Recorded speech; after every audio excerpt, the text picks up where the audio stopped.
glad you could make it today. Tonight. Welcome to the Clubroom. My name is Mark Moyer, and this is all brought to you by Win Again. We have a fantastic crowd here tonight. We've got such a wide variety of folks who are extremely successful in their own right. Thank you for being here. Now I'm going to bring in Tyson. There he is. Mark, thanks for having me. Welcome to the Clubroom. All right, so listen, I'm going to do a quick little intro just to put you on the spot a little bit, but I'm not going to go into a lot of stuff because, you know, you get so uncomfortable with all the accolades, I'm assuming. You were raised in Oakland. I know that you were a pitcher, but you also played the field in high school. Is that correct? Yeah, it wasn't good once I started throwing breaking balls, so I figured I should learn how to throw one, and that was what started my career on the mound, basically. Well, and I think you did okay with that, because I did see somewhere that your stats in your senior year where you were like something like 12-1 and with a 0.71 ERA or something, and that's pretty amazing. But obviously people paid attention. The Oakland A's drafted you in the second round back in 2008, and so then that started your career. You pitched for several years. But what's interesting to me, a couple quick points of your baseball stuff, is that your first strikeout. We'll talk about that in a minute, actually, who you struck out first. That's pretty cool. I think you've got to think that's pretty cool. But what I appreciate is that you hit a couple of home runs while you're as a batter. And we'll talk about those in a minute. Got an opportunity to hit before they took it away from pitchers. So I know they took it away. Damn it. Damn it. Damn all of them. But what I really want to talk about is, and we'll talk about this in a minute, but your evolution from and your transition from being a current player, although I still think you can pitch, and I know you still think you can pitch, but anyway, into finishing your degree and Loyal to My Soil. But first of all, let's start with going back a little bit. I know that your mom and your dad were both in the health space. Tell me a little bit about, you know, what your experiences were when you were growing up and seeing what they did and how that came back to your house. Yeah, so my dad was a pediatrician. My mom was a emergency room nurse at a children's hospital, and unfortunately, I didn't get many sick days as a kid. So, they were like, "I've seen way worse. You're fine," all the time. But yeah, I mean, it was cool because obviously my parents are both educated. My dad grew up in Compton. My mom was a military brat. She grew up she was born in Honolulu. She grew up elementary school years in Laos, settled in Southern California. And then my parents met in med school in San Francisco. My mom had the travel bug. She instilled that in me at a young age. And my dad had a really strong work ethic coming from Compton, going to USC, getting his degree, and then becoming a pediatrician. I was always interested in medicine. I had a couple of times of going to the hospital with my mom and having to hang out and see, put things in perspective when you're in the emergency room and you see other kids that are sick and injured. And I realized how fortunate I had it. I grew up in Oakland in a multiracial family, upper middle class. I was able to go to good private schools, get a good education, which my parents were really pushing from an early age. And then with them being educated, as a kid, I wanted to go to USC. That was one of my dream schools. We were closer to Cal. I went to Cal all the time, sports camps, basketball games. I saw Tony Gonzalez play both football and basketball in college. Wow. Just hanging around Berkeley, it was part of growing up for me. And so when I had the opportunity to get a scholarship and play baseball over there, it was all kind of full circle, and it all worked out for the best. Well, sure did. And so tell me a little bit about, you go to Berkeley and you're playing there a little bit, but then you enter the amateur draft. Tell me what it was like to experience as the picks were happening. Like, are you watching it live? Are you just waiting just for someone to call you? What was going on that day? Yeah, so 2008, that was before they did the whole TV production of it all. It was on the internet. I mean, it wasn't dial up, but it wasn't fast. So I remember I was back at home in my parents' house watching the draft. Coming into my junior year, I was a pretty highly touted draft pick, or draft prospect, I should say, and then had a little bit of an injury and a down year from my sophomore year. So I kind of slipped to the second round, and as the end of the first round picks were being announced, I wasn't getting picked. I was getting a little bummed out, kind of stepped away from the computer for a minute. And a funny story about the draft is I think I was picked, maybe I was like 66 or 68, something like that. But the pick right before me was another Ross. So I was walking by the computer. I heard Ross called, ran over, looked at it, and it was like Robbie Ross or someone. And I was like, Yeah. oh, wow, it's just crushed. So I didn't even hear my name called with the next pick because I was just rattled from the pick before being someone else named Ross. But it all worked out for the best. I was drafted by the hometown A's team, which caught me by surprise because at no point in the whole process had I met an A scout, seen an A scout. But Oh, really? He was kind of, yeah. I mean, through college, the scouts kind of come up, introduce themselves, take you out to lunch or something, trying to get a read on your personality. And I guess this guy was just pretty incognito and just kind of lurked in the shadows and found all the info he needed on me without actually ever introducing himself. But yeah, so I was drafted by the hometown team, had no idea what to expect. Went out there, played my first half season. I went to Arizona for a couple of weeks. They shot me and the other college draft picks straight to low A, so we got to skip, the bottom two rungs of the ladder. The team was already pretty good there, so I played a couple months. Once we were eliminated from the playoffs, they actually called me up to the next level, which is advanced high A in Stockton, California, which is about an hour from home for me. So I joined the next rung up on the ladder to play in their postseason and ended up winning the California State League championship with those guys. So I already had an accelerated path once I got into the minors. And then the following year, I had my very first full season. I started back in Stockton, high A, went to double A. We ended up winning that championship with a bunch of guys, ended up making the major leagues. And then, luckily for me, I kind of flew through the minors. I finished the year, I think I might have thrown my last 36 innings. I gave up one run or something crazy. Everything kind of clicked. And coming into spring training that next year, I was in big league camp and continued to kind of dominate and didn't give up a run in that 2010 spring training. So I was the young kid not on the roster, but everyone was looking at my body work from the end of the previous year and then in spring training, and I ended up cracking the major league roster after one full season in the minor leagues for the hometown team in 2010. And that had to be exciting. We'll talk about that in 1 second. Before we go into that, though, I want everybody to know that on the right side of your screen, you'll see it says chat, participants, Q&A, etc. On the Q&A section, that's where I want everybody to put your questions. If you've got questions for Tyson or myself, please put them in there, and then I can go in there and start asking away. So again, Q&A section, that's where you put them. Anyway, so Tyson, you make the majors. Tell me about, did you already know in advance what day you were pitching, or was it something where you were just coming up, and how'd they map it out for you?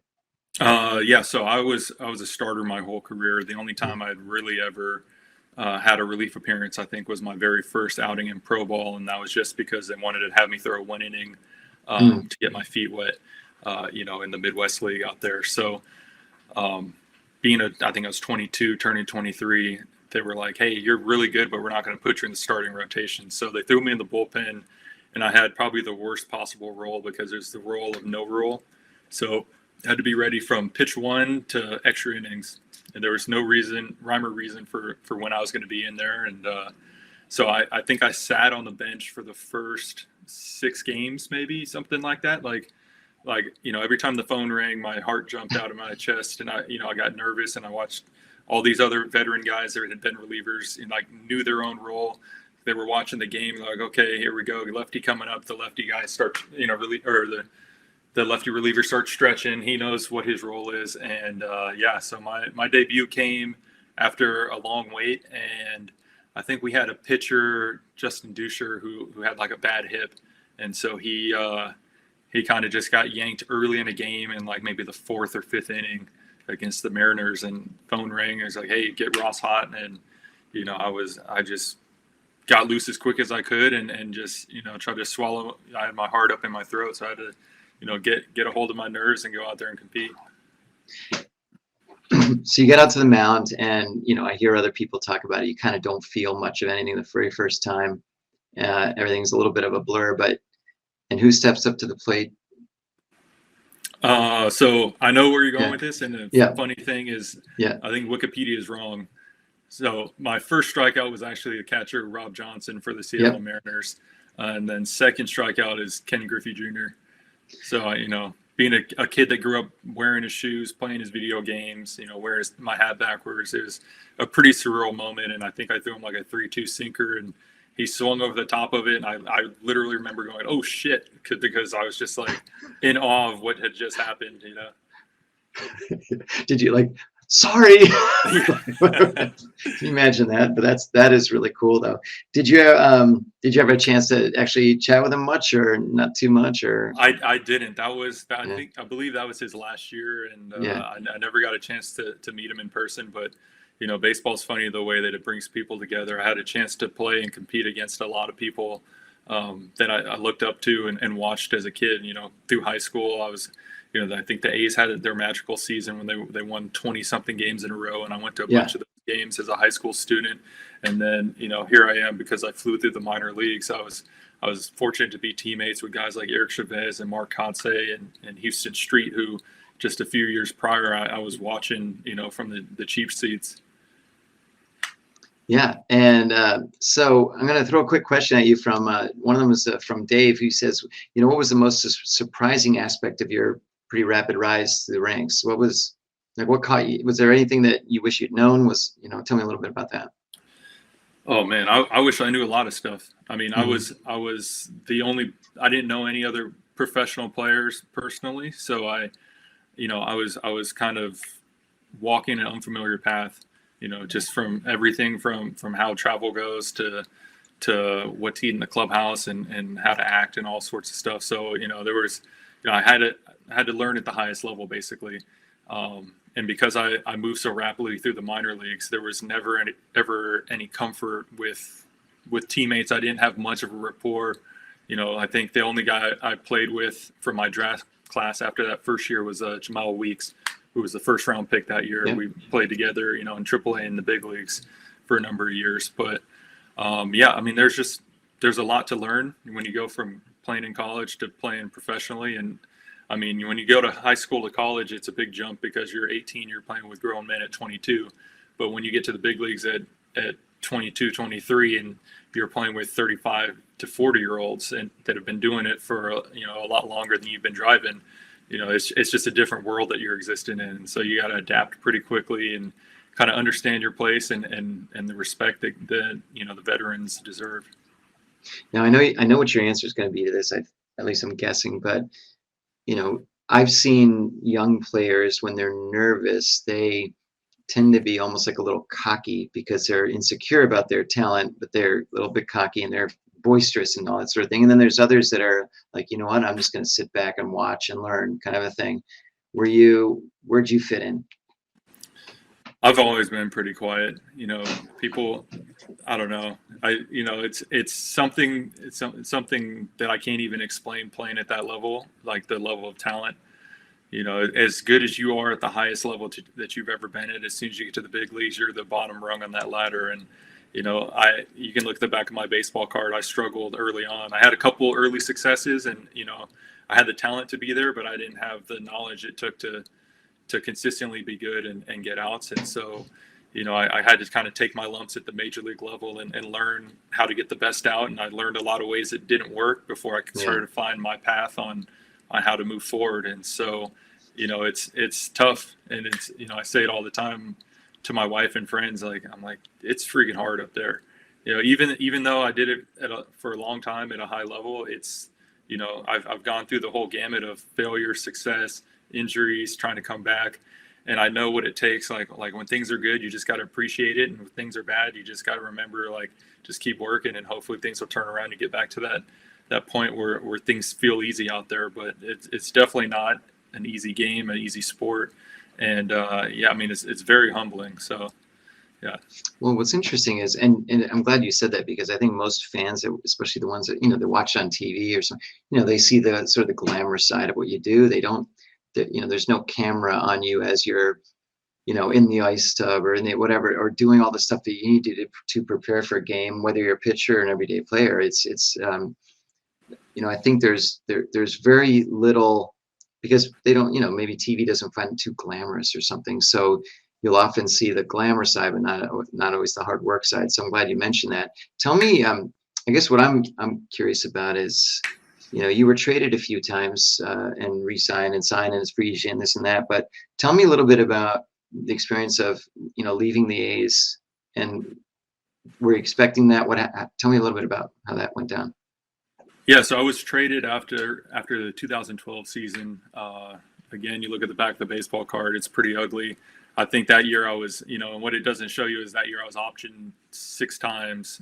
Sent between the major leagues and minor leagues 6 times. Sometimes I'd come up for 1 game, sometimes it was 2 games. A guy got hurt. I mean, it was even so bad as to times where I would come up to start a game and my replacement was already at the clubhouse before the game was over, just because they knew they needed someone for today, and then we're going to get a reliever for the next week. Yeah, I mean, so it was a up and down year literally for me, and I just knew at that point I just needed a fresh start somewhere else. I put in a lot of work in the off season trying to, one of the things that I figured out the year before was like I got to just get better every day, and like at that point the iPhone was out. I had the Notes app, and like I just had a note to myself, and it was just GBED, get better every day. And every day I would just leave a note on, at the end of the day, what is it that I just did to get better? Whether it was, hey, my back's been hurting me, I figured out physical therapy, and I've been consistent with these stretches for the last 6 months, or, I got to go see a new pitching coach in the off season. And so even though I started it in 2011 during the off season, I didn't really see the results, the impact of my hard work until like 2 years later. So I changed my mindset in 2011. 2012 had a horrible year, but I stayed healthy for the first time. And I was like, okay, I just got to keep down this path, because at least every day I'm taking these little victories and taking a step in the right direction. And so coming into 2013, I was like, I just need a new pitching coach, a new opportunity somewhere. And, I think in December, I ended up getting traded down to San Diego, which was like the best thing that ever happened to me in my baseball career. And I had an opportunity to go somewhere new. They needed me to pitch, and it was all opportunities for me. And so, I got down there and my career really turned around. And I think especially your time in San Diego, it's a prime example of a pitcher who pitches very well, and the one-loss record doesn't necessarily match it, right? And I remember when King Felix won the Cy Young, whenever that was, 8, 9, 10 years ago, and he had a losing record, but his ERA was incredible. And in your case, you made the All-Star team in 2014. You ended up with a losing record that year, but you pitched lights out. And tell me a little bit about being, you're like, wow, I just got picked for the All-Star team, right? And then you walk into the stadium that, and you're seeing all the guys on the, tell me a little bit about that experience. Yeah, that was tremendous in 2014, making that All-Star team, because it was so shortly removed from me getting, sent up and down from AAA over and over again. I had doubts creeping in my mind. I was like, well, shit, what am I going to do? Be like a fireman or something where I can hang out with some buddies, but, not have to try and get hit around every 5 days. So yeah, like getting to San Diego, my numbers improved the next year, but the win-loss thing never turned around. We didn't have a really, really good offensive team in San Diego, and we were playing against some good clubs. But I kind of found my stride as a pitcher, and found what makes me successful, and being able to become an all-star, walk into that clubhouse, and know that I belong there because of my abilities and my consistency that I'd shown that first half of the season was tremendous. Now, so did you, when you were, sort of in the clubhouse and this and that, were you trying to be the cool guy that's like, I'm here, I'm a first timer, there's, whoever, some of the guys that have been there a few times and so forth, were you actually actively sort of making the rounds, chatting and shaking hands, or what were you doing? I mean, I'm pretty low key, even though I'm a big guy. I just, I keep to myself, but I was happy to be there, and I was able to enjoy it with one of my teammates, Houston Street, who was also a guy I grew up playing with. So, Houston Street was in there. I knew Chase Utley from working out with him in the off seasons. Talking to some of the other pitchers that I threw against, and hitters I knew. And I mean, there were a couple guys like I was fortunate enough to play on Team USA a few times through high school and college. So I knew Clayton Kershaw from high school, and so it was cool to reconnect with him, be on the same team for a second, and just talk to those guys, as peers was pretty cool, because you don't really get a chance to know guys too well when you're on opposing teams, and yeah, coming together was a fun experience. Well, and it's interesting because and Drew has a fantastic question here in the Q&A section, and it's funny because I can tell you in a minute what a couple of other guys have said, but tell me a little bit about how throughout the course of your career, did you feel like you were kind of enjoying it, or were you more like treating it as, okay, this is my job, it's a business, I need to do well, and then maybe didn't start enjoying it till later? Tell me a little bit about that. Yeah, I mean, I really just kind of fell in love with the process. Like, the best way I can describe it is I never worked out through high school. I got to college, I spent 3 years avoiding the strength coach, and I got into pro ball, and the one thing I wanted to do was be able to look myself in the mirror at the end of it all and just say I don't have any regrets for how I spent my time and energy in this. I know I only have a limited window, and I'm going to do everything I can to maximize that window and this opportunity. And along the way, I had plenty of fun. I traveled, I went out, did certain things, but at the end of the day, I wasn't going to do anything that was really going to jeopardize my opportunity that I had. And so, I worked my tail off. I found ways to fall in love with the process. If it was something I didn't enjoy doing, like working out, I was honestly, I was scared of weights, because in high school, I never did anything. Got to college, all these guys were bigger and stronger than me. And so once I got into professional baseball, I found the best trainer I could, educated myself on the matter, and really tried to understand, what it takes to move well, recover, take care of my body. And then at this point now, as a 35-year-old, it's a passion of mine. So, there's plenty of fun along the way. And I love the competition. I love the opportunity to go to new cities. I've traveled all over the world to play, and I've found different interests, in and around the game. Later in my career, I got tired of sitting in hotel rooms and just going out to breakfast and getting coffee. So I actually started finding museums in every city I would go to, and take a stroll, throw my AirPods in, and just look at some cool art, that's something unique, something different, and just kind of enjoy something new. And that was something really cool and special for me the last couple of years of my career. No, that's impressive. All right, I'm impressed. So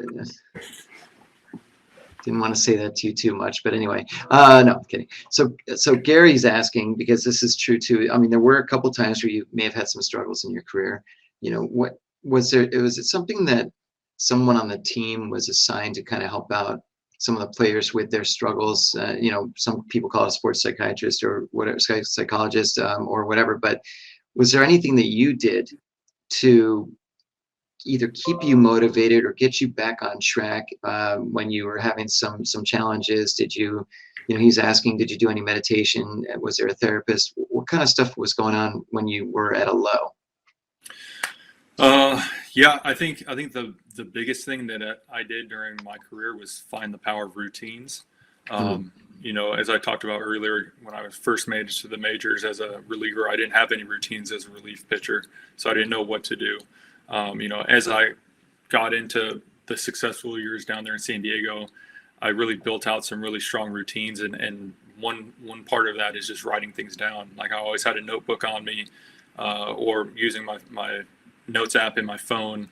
I had a strict regimen as far as okay, what am I doing throwing program wise, lifting wise, and it got down to breath work. I never got big into meditation. I've dabbled with it, and especially more recently as a parent, I've tried to utilize that to keep my stress levels low. But really just the power of the breath and understanding different ways. I did some training with a device called Heart Math, which is just a little thing that attaches to your phone and tries to get your breathing and heart rate in sync. And that was something that I would do at night to kind of calm my nervous system down and get myself to sleep. But then I also found that powerful in between innings. I'd go out there, have a really good inning, come in the dugout and be real jazzed up. And then, my team goes out there, scores 2-3 runs. It takes 30 minutes, and all of a sudden Right. I'm out of my rhythm. So I found ways to take some of the things I was doing away from the field and utilize them into my routines, on the field, even though I was in the dugout. So I would do the same breathing patterns that I use with the Heart Math device in the dugout in between innings. And, you know, it was a little tricky in the National League. I had to pay attention a little bit, but I was able to kind of basically come in, sit down, remove myself from the competition, get into my own zone. And I see other athletes doing things like that. If you look at Steph Curry on the bench in the postseason, he sits there with a towel over his head and he's just shutting the world out and getting in his zone, recovering his body. And then when it's time to go again, he's out there for the, to launch some threes. But, it's just the power of routines. That was something for me that was super powerful.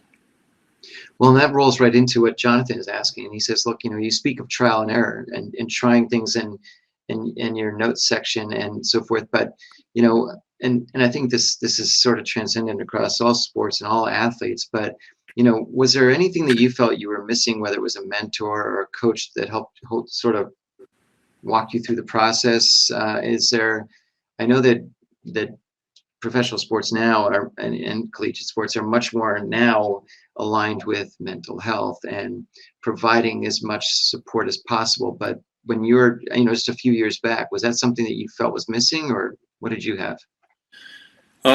Yeah, I think the thing I can relate it to pitching is you have to be your own best pitching coach.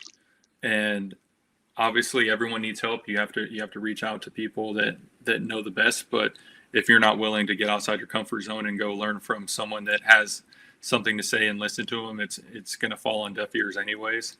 One of the mindset things that I kind of came up with was you just have to master your strengths and improve on your weaknesses. And just keeping it that simple for me really allows me to identify, like, okay, what do I do really well? I'm going to continue to do that and get better at it. But then I'm not going to let the weak link be the thing that holds me back. And so, as I was going through things, if it was my training, if it was my recovery, whatever it was, if it was my mindset, it allowed me to not just say, okay, even though I get rattled and I give up 3 or 4 runs in a row when things don't go my way, like, forget about that because I have a really good breaking ball. No, it was like, okay, when things start going sideways, like, how am I going to get myself out of these holes, out of these jams? And it allows you to just become a little bit more well-rounded. And, as I've transitioned from only being on the mound to all sorts of, regular real life things, I've found that formula of mastering your strengths and improving on your weaknesses to be, a pretty good compass for how I need to spend my time and attention. That's great. So I do want to switch gears for a minute because, we've been focusing quite a bit on your playing career and your sort of how you go about mentally preparing for things. I do want to switch now to the transition. As you start, you get you have some injuries, you're sort of winding down. It's now 2020. There's a pandemic. 2021. Were there things that you were trying to do as you felt that could be coming to better ready yourself for life after baseball, or were you just kind of still focused on, okay, I've got to train, I've got to do this for the baseball? What was going through, your mind those couple of years? Yeah, I mean, I was pretty singularly focused for a long time with baseball. I think anytime I had a surgery, I knew I needed to do something else other than just rehab and sit around moping. So in 2013, after the season I had a surgery, I enrolled in some online classes. 2016, I think I took another course.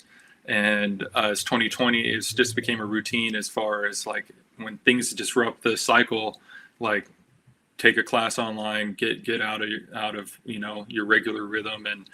And so as the pandemic kind of shut down things, it allowed me to expand my mind a little bit and just say, hey, this is your fallback. Like, I always had the goal of finishing my degree at Berkeley, and I'd taken little tiny baby steps over the years, taking a class at a JUCO online or something. And then, really started to take my education a little more serious in that 2020 year. And yeah, it's something that, again, it was a weakness of mine. Like how am I going to sit here and read some book about statistics and follow these lectures and turn in papers? It's just so out of the norm, but it was something that I knew I needed to do. And it was good for me to just switch it up and get out of my comfort zone a little bit. Well, but I'm sure your fellow students at Berkeley this past year were probably accustomed to seeing a Major League Baseball player sitting next to them. Yeah, I mean, luckily, the first year I was wearing a mask, so they didn't get to see the gray hairs in my beard. But Yeah, it was funny because all the students looked at me like, "Oh, that football player is huge," and the football players were looking at me like, "Who the hell is this guy? Like, why is he not out here blocking somebody for us?" Um, but Tempting. yeah, I mean, I just kept my head down, man, and just grinded it out. It took a year and a half to go back and finish my Yeah. degree, but I'm happy I did it. Yeah, no kidding. Congratulations on that for sure. I've heard along the way of some of the things that you were facing between the papers and everything. Now, so what prompted you to start Loyal to My Soil? Tell me a little bit about what got, was it one day you woke up and said, I need to have this, or was it a growing thing? Tell me a little bit about that. Yeah. So for everyone that doesn't know, Loyal to My Soil is a charity foundation I started, dreamed it up in 2020, and basically using the medium of baseball, we're trying to engage the community. We host free baseball camps for inner city and underprivileged kids all over the Bay Area. The coaches are either former Division I or professional players, and basically we're just trying to inspire the kids, let them get out, engage the game of baseball, have fun, learn from people that are the best, that have been really successful and the best at it, that look like them, they have ties to their community, and just just create something special for the kids. And removing that financial barrier is really important. We donate equipment, feed the kids after the clinics. It's really something cool. That really, baseball's a kind of it's an expensive game, and there's not much community. It's dying out. And so I came up with it in 2020 during the pandemic, all the social justice things that were going on. I was really turning my focus to what can I do, at home in my community, because I'm actually here for once. I'd moved back to the Bay Area at that point, and I was looking for ways to make an impact. And I connected with several local charities to see, what some of the needs were in the community. And I connected with someone that actually grew up playing in the same Little League as me. He was probably 15 years older, but he had the same passion that I had for rebuilding baseball in the community. And I was going on hikes. That was like pretty much the only thing we could do out here in the Bay Area. Me and my best friend would link up for hikes probably once or twice a month, and just talk through things and dream, basically. And we were talking about how much fun we had as kids playing baseball together. That's how we initially became friends, and it's 25 years later, we're still best friends. And so we were just trying to figure out ways that we could make an impact and give kids a chance to engage in the game and enjoy the same type of fun childhood experience that we did. And we basically came up with a model where it's free to play. We create clinics around, we move. So it's not just, hey, we're at this one park in Oakland. If you can get to us, cool. If you can't, don't worry about it. Like, it's not for you. We go all over the Bay Area. So we meet people where they're at. And it's been fun to grow, and it's been really cool to bring people together. How do you raise money for it? Because it's not easy to, right now, especially in this sort of a little bit challenging market conditions and whatnot, there's a lot of people that are trying to raise money. How do you try to bring in money to the organization? Yeah, so the first year I bankrolled it all personally, and my wife wasn't too happy about that. She was like, "Hey, I love what you're doing, but you gotta find a way to fundraise for it." So we actually, in everything I'm doing, I had no idea how to do anything. I had no idea how to do a camp, how to hold registration, get insurance. This is all foreign to me, and I was just completely like following my passion and trying to find ways to make an impact in the community. So fall of 2021, we held our first golf tournament. It was a charity golf tournament. We aligned ourselves with a 501c3 that works in the same area with a former teammate of mine from the A's. And so now we're a 501c3 charity. Had a charity golf tournament with celebrity golfers out there, and just really relied on my network of friends and family. Different local businesses that I had positive relationships with came out, served food on the course. I think we had 120 golfers the first year. We ran it back this year in November. We were up to about 140 golfers this year. And those single events were able to fundraise for the entire, cover the cost for the entire next year of events. So, with one big event, we were able to, cover the costs and really make an impact in the community. And, it was a ton of hard work, a ton of cold calls and things on my end that I just wasn't comfortable with or used to. And, Yeah. I got a little bit better year after year, but it was, it's pretty cool to see what we were able to do together. And the golfers had fun. They know it's a good cause, and it was special. Now, do you foresee this is something you could grow into other cities, whether it's LA, Chicago, et cetera? I mean, is that something you'd want to do? Yeah. So when I came up with this idea, I was working with a nonprofit called Coaching Corps, which is now called Positive Coaches Alliance. It's a nationwide network. They work on educating coaches to be empathetic and work with kids and not just focus on the wins and losses, but really make sure that they're ready to develop kids and have an awareness for some of the emotional things that may be going on expressed on the field due to their home circumstance. And they have a nationwide reach. So when I came up with this plan, I basically wanted to create a framework that could be plug and play anywhere for any athlete in their city. And I mean, for me, I was an all-star one year. My brother is part of this as well. He won the World Series in 2019 with the Washington Nationals. But for us to come home and do an event in our own community, it was a challenge. There was no one really looking out for us, that jumping out, really trying to stick their neck out there to help us do anything. I know many athletes in many communities face the same issues. So as I created this, I really just wanted to make this is like a case study, almost like, hey, if you want to grow the game in your community, this is the framework. This is how we do it. If you want to fundraise, check this out. I know my teammate Jamal's got a big celebrity kickball tournament going on in Florida this weekend, which is like their big charity fundraiser, which I think I might be a little bit better at that than golf. I might have to look into that next year. But really I want to empower athletes all over the place to make change and make a difference in their community if they're so inclined to do so. And so, as I continue to grow this, it's a plan that I plan on sharing with people, especially anyone that wants to grow baseball in their hometown, because, it's hard to get going, but understanding you don't have to go about it alone, and you can really bring your community together. Because people, as I reached out to people, there were so many people that I grew up playing with against, former coaches of mine that were super enthusiastic to see that I was coming back and trying to do something. And then the fact that I was doing it for free and for the right reasons, I had a lot of support. And people don't really realize, it's not easy, but it's a lot easier when you have a group all pulling the rope in the same direction.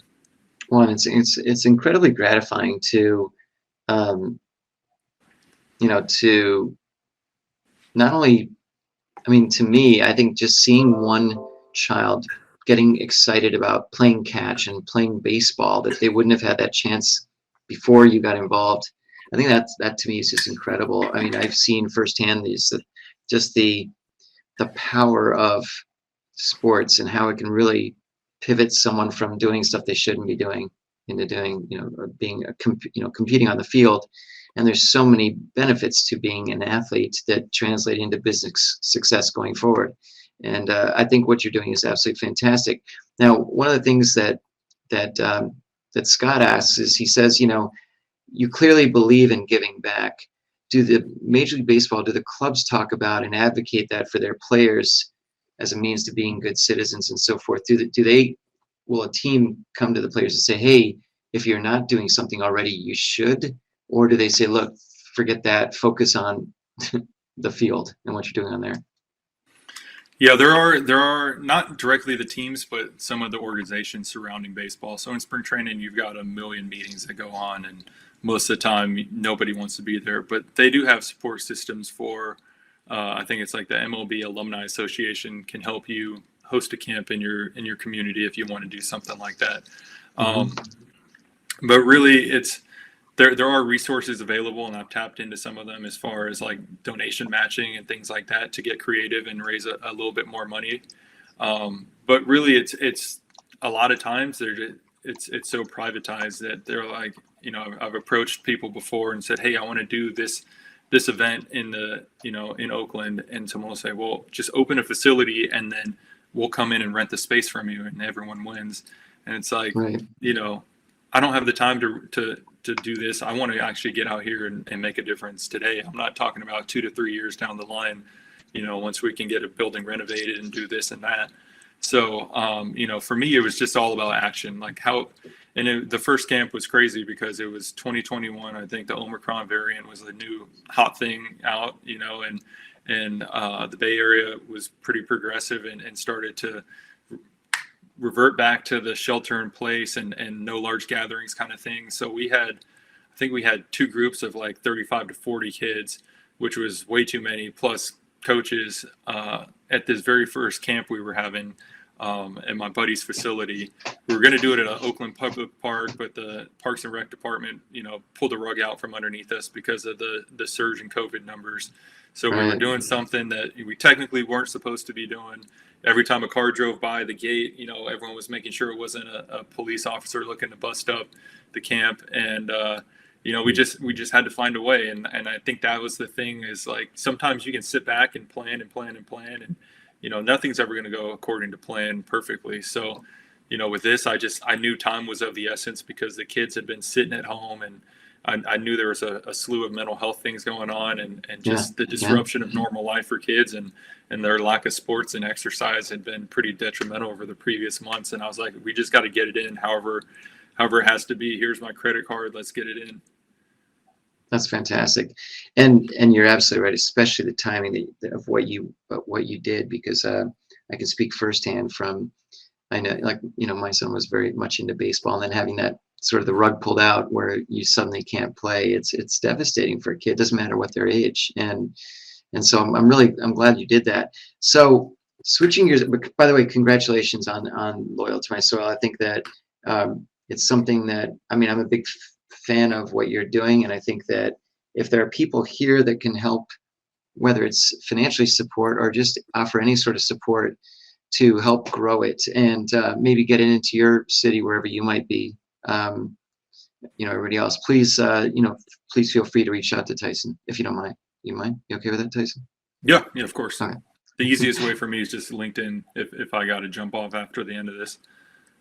Cool. And then, so one last thing I want to talk about here, and then we'll go back to the tables for a few minutes. I know you're very much into health and wellness and fitness, and you're constantly looking for, different things that will keep you in sort of an optimal condition, whether you decide you want to pitch again or not, or just happen to, run around the backyard with the kids and so forth. Tell me a little bit about some of the things that you've been exposed to over the last couple of years that you've been like, wow, this is pretty cool stuff. And are you yourself looking to get involved with some of these companies in certain ways, or, tell me a little bit about that. Yeah. So as I was playing, as you alluded to, I was always looking for the next thing that was going to keep me performing at my best. And I knew, nutrition, recovery, that was a big part of that. I can't tell you how much money I spent on fresh squeezed juice down in San Diego. There's a place, quick bike ride from my beach house that I was renting out. And I was living good, but I knew I needed to find ways that were more sustainable and things I could take into my own hands. And, actually one of the first things I ever privately invested in was a company called Hyperice. Back in 2014, I think I found on Kickstarter. It was a company that created a foam roller, which every athlete back then was using to loosen tight muscles. You get on the ground, you just smash it into something hard and round, and just go through some agonizing pain. And I'd found this Kickstarter of a company that actually created the world's first vibrating foam roller. And I was like, oh, that sounds pretty cool. And, not only backed the project, but I reached out to I was in season at the time. I reached out to the company and I said, hey, is there any way that you have any early demo models that I can get? And it was funny because the guy, Anthony Katz, reached out, directly right back to me and said, hey, is this Tyson Ross of the Padres? And I was like, yeah, like this looks amazing, but I don't want to wait till August. Like that's going to be the end of the season. And he was like, can I come down and drop one off? And I was like, dude, of course. So, like the next homestand, he came down to San Diego. He was in LA, and it just worked out perfectly. He came down to San Diego. I walked him in the back door of the clubhouse. I introduced him to the strength coach, to the trainers, and I had like one of the first models of this vibrating foam roller. And all of a sudden I was doing the same thing everyone else was, just a little bit smarter. And I got on the ground and I found like, okay, I can loosen my muscles in half the time and recover twice as fast. And I had this thing and everyone was looking at me like, hey, where'd you get that? What is that? Like, let me try it. And so quickly, all of a sudden, like the trainers were using it, my teammates were using it, clubbies were using it on their feet. And I had a light bulb go off and said, hey, I should probably look into, see if I can invest in this company, because everyone's in pain. And this is something that no one else has that is going to be, helping move the needle as far as just like overall health in the population. And, luckily I made an investment back then, and it was, came to fruition in 2020 when I was sitting at home with no income for the first time in a long time. I got a phone call that, there was some significant movement in that company, and so things kind of worked out for me on that end. But it was, I'm always looking for things that are going to make me feel better, make everyone feel better. The health and wellness side is something that I don't see going anywhere anytime soon. And if there's the right opportunity to invest, I've learned a lot from reading. Magic Johnson has a really good book talking about how he got into investing during his time as a player. I've seen some of the things that LeBron James has been doing, and I'm nowhere near either of those guys, but I do understand the network and the potential that I have as an athlete, and my perspective on things is pretty unique. And so I'm always looking for something new that can not only help myself, but other athletes and just the general population as well. I guess I'll put you on the spot a little bit, literally. What's that behind you? It's this thing called Brainlit that this guy in New York told me about. And it's actually been really cool, because I got it as I started this journey of going back to school. And with my time frame right now, this room is turned back from my study room back into a Pilates studio. But this was where I was doing all my homework, and with my schedule I'd be on campus during the day. I'd come home, play with the kids. And once it was bath time, I had a couple hours to get my studying and write papers in before it was bedtime. And I could use this light right here, the Brainlit light, to light the room, but also keep it at a wavelength that doesn't promote staying up late and restlessness. So I could actually shift my brain into, a nighttime mood, shift into sleep, get some restful sleep. But I was, it was a well-lit environment. So it was pretty cool to see, and using an Aura ring, I was able to track some of the data and metrics on it. And, it's something where I've helped facilitate a few conversations with other athletes and some of my former clubs, and just say, hey, not only can this help the players, but for you coaches, like when you guys are tired, man, this is something that can help you get to sleep. If you're up late, if you're tired in the morning, it can help wake you up. There's just so many uses for it. And unfortunately, most of us just don't get outside enough. And this kind of is a solution for that. I think you're hired. Nice. That was really good. But there's so many different things out. I know that I've talked to you a little bit, and you had a chance to meet with Gary before tonight, and also tonight with Electrolyte Boost, which is another one of these products. And what's interesting is that there's so many different things that are coming at us from a lot of different angles that have some incredible new, whether it's technology or formulations or things that are really designed to make our health, our health and our wellness and our fitness much better. Are there any others that you've run across that you thought were pretty cool? Yeah, there's so many things out there. And it's just what's the healthy alternative? Like if it's at the checkout stand, it's probably not going to be good for you. If you're getting filling up your tank of gas and you see a pyramid of 5-hour energies, like they're not going to be great. But like I just had one of these I was drinking earlier, but it's called a Hydro Shot. It's a hydrogen enriched water. So it's a hydrating beverage that also has mental acuity improvements to it. And just like the Electrolyte Boost, it's another option that's just smarter and healthier for you. And really, when you're an athlete, you're looking for the things that are clean and aren't going to have any side effects for you. Like a Red Bull is going to give me energy, but I'm also going to crash and be all jittery at this, during that energy. So it's just, there's so many things out there. It's crazy, but for the most part, it's just what can I put in my body that's natural and helps me move at an optimal level of performance. And then, what's going to get my body feeling right. And that's just it. Oh, that's cool. So tell me a little bit about what your plans are going forward. I mean, you've got your degree now, you're still very active and so forth, but tell me a little bit about what's next. Yeah. So I mean, once had a break in playing, I always wanted to go back and finish my degree. And with Berkeley, you had to do it on campus. So I'd moved the family back to the Bay Area with that goal in mind. And now that I've accomplished that, not playing, I've definitely missed the game the last few years. And in between classes, I was going out and helping out the Cal baseball team, hanging around the pitchers, talking to guys, and, just sharing my knowledge, with high level athletes is something cool. Obviously my heart's in doing the Loyal to My Soil program and growing it, and really finding ways to empower people in the community to continue to take ownership of it and grow it to be bigger. I think is something that's important.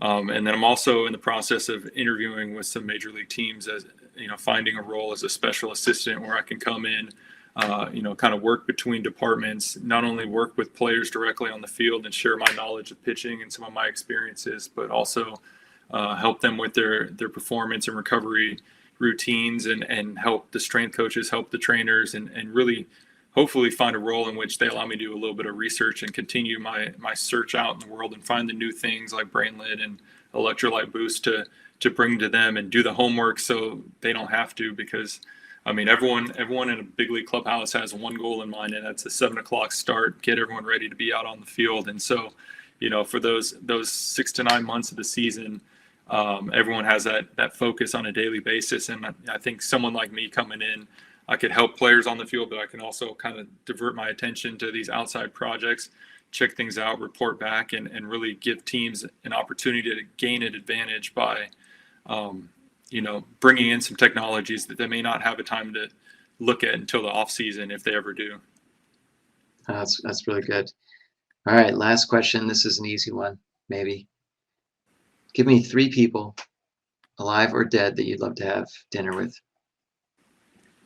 That's a good question. Let me think about this for a minute. Aside from me. Yeah, I know, Mark. It's crazy. We still haven't met in person. Yeah. I think Muhammad Ali, first of all. For me, he's the greatest athlete of all time. Michael Jordan's one of my favorite athletes of all time. I'll throw him in the mix. It's going to be pretty athlete heavy, but for Muhammad Ali, just because of what he did not only as an athlete but as an activist. Yeah.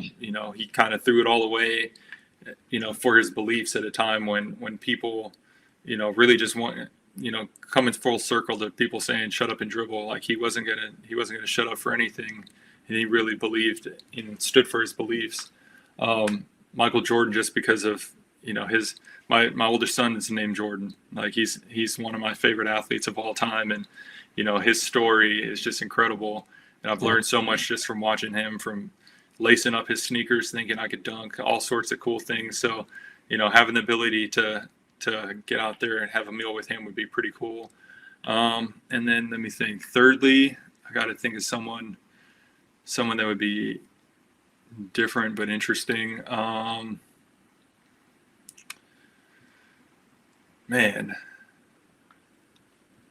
Some sort of artist. Actually, no. I'll say this: Dave Chappelle, because I consider what he does a form of art, and just his ability to tell jokes and make people laugh over the time period that he has. When I was in high school, he was making fart jokes in his Chappelle show. And then, left for a little bit. I was able to be fortunate to be here in the Bay Area as he was kind of slowly emerging from wherever he was hiding, and caught probably 4 or 5 shows at small venues over the years, as he was kind of honing his craft. And then the way that he's come back recently, whether or not you find offense to his jokes, he's got a pretty interesting way of tying in comedy with social commentary and making people think. So, he's someone that I would love to be able to sit down and have dinner with. That's great. Those are 3 great choices. It's interesting because sometimes, later tonight you'll be like, oh, yeah, like I'm George sure Washington or whatever, or whatever it is, or somebody like Cleopatra or something. I don't know, whatever. But that's really great. Thanks. So look, I really appreciate you sharing your time with us tonight. This has been really fascinating. You clearly, I want people to make sure that they understand that you're not sort of just a ball player. And I think all ball players want to be seen that way, someone outside of their sport, along with being a baseball player. But you bring an awful lot to the table. Clearly you're a very cerebral person. You're very focused on bettering yourself, but bettering others around you, which I truly appreciate. And you're a perfect example of somebody that I love to have, come into the Win Again Club Room. So I truly appreciate your time tonight, Tyson. Thanks for being here. And, I'm sure we'll be seeing you quite a bit going forward, for sure. Hey, thanks, Mark. I appreciate it. And, I do have to say, I did find a tremendous amount of value in your book, and I appreciate, the talks we've had over the last few months or year here. Just as I've tried to reframe my perspective of being just an athlete to being more than that. It can be pretty intimidating when you walk out of a clubhouse and you're not in that setting anymore. I mean, there's so many things that are catered for you, and there's a structure and understanding what an interview is and what a resume may look like is just completely foreign to us. I mean, for the last year, I was trying to figure out Google Docs, and I still don't have a firm grasp on it. But, it's little things like that can be intimidating, because it was like all I had to do before was lace up my cleats and get out there and compete. But now it's just, reframing your perspective, and your book was a big part of, helping me adjust to the real world outside of the baseball stadium. Shameless plug. Was it this book right here? No. It was. I just happen to have one handy. How strange. But I appreciate that. Thanks, Tyson. I think that just what you're talking about is a little bit of what, virtually all athletes need, is really to become comfortable with that transition, and really also to sort of start understanding, well, what is your true identity outside of your sport, and how do you start figuring out, well, what is it that you're going to love to do? What's going to really engage you every morning and get you excited to be doing what you're doing? And that's something I love to help athletes with. So thanks for that word. I appreciate that. Well, look, we're going to go back to the tables real quick and hang out. And I'm sure there's a few people that wanted to say hello to you before you split. So we're going to go do that. And thanks again, Tyson. Really appreciate it. Yeah, thanks for having me. Yes, sir.